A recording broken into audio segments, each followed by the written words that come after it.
ठीक।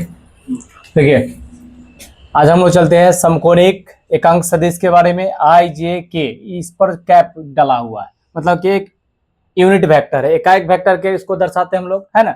इससे दर्शाते, यूनिट वेक्टर से दर्शाते हैं आई जे के, रेक्टेंगुलर यूनिट वेक्टर्स। तो देखिए हम लोग यहाँ पे दिया हुआ है, निर्देश दिया हुआ है, इसका कोऑर्डिनेट दिया हुआ है एक्स वाई और जेड। 3 कोऑर्डिनेट दिया हुआ है इसको, एक्स वाई और जेड। इसका मूल बिंदु 0 0 हो जाएगा, है ना। आई वेक्टर, जे वेक्टर और के वेक्टर 3 को दिया हुआ है। इसका कोऑर्डिनेट है x axis, y axis and z axis. ठीक है, इस तरह से हम लोग चलते। देखिए, एक्स वाई तथा जेड निर्देशांक कोऑर्डिनेट एक्सिस के अनुदिश एकांक सदिश को क्रमशः हम आई जे तथा के से व्यक्त किया जाता है। इसको एक्स तथा वाई तथा जेड को हम आई जे और के से व्यक्त करेंगे। ठीक है, और इसी तरह अगर देखा जाए तो एक्स दिशा में, अगर एक्स दिशा है तो एक्स दिशा की ओर हम ए वेक्टर को, है ना, ए आई से व्यक्त करेंगे, ए आई वेक्टर से व्यक्त करेंगे। ठीक है, इसी प्रकार वाई दिशा में किसी सदिश को बी वेक्टर को हम लोग, जो बी वेक्टर है उसको बी वेक्टर से व्यक्त करेंगे। ठीक है, उसके बाद जेड दिशा में किसी सदिश सी वेक्टर को हम सी वेक्टर से व्यक्त करते हैं। ठीक है, अब जरा ध्यान दीजिए, व्यक्त किया जाता है। अब जरा ध्यान दीजिए, यहाँ पे वेक्टर है सदिश आई जे के का जो मापांक एकांक है, यूनिट होता है। क्या होता है? एक यूनिट होता है।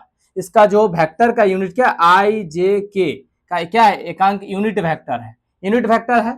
अब जरा ध्यान, इसका उपयोग केवल किसी सदिश वेक्टर, मतलब किसी वेक्टर को व्यक्त करने में किया जाता है।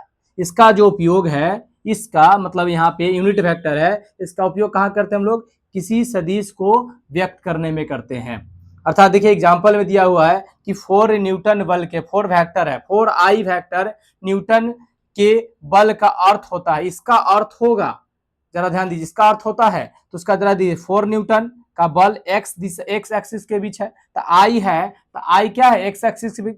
अगर यहाँ पे जे रहता है ना, एग्जाम्पल में अगर जे रहता तो जे के अनुदिश होता, अगर जेड रहता तो जेड के अनुदिश होता, या के रहता तो के अनुदिश होता। तो जरा ध्यान दीजिए, कह रहा है कि 4n का जो है कि एक्स एक्सिस के अनुदिश होगा, अतः एकांक सदिश आई जे के का कोई मात्रक नहीं होता है। जरा ध्यान दीजिए, इसमें इसका कोई मात्रक नहीं होगा। एग्जाम्पल फॉर अगर दूसरा देखा जाए तो अगर यहाँ पे 5 जे रहता तो 5 एक्सिस के, अगर यहाँ पे 6 जे रहता तो मतलब कि इसके y एक्सिस के अनुदिश एक्स के और y के अनुदिश होगा।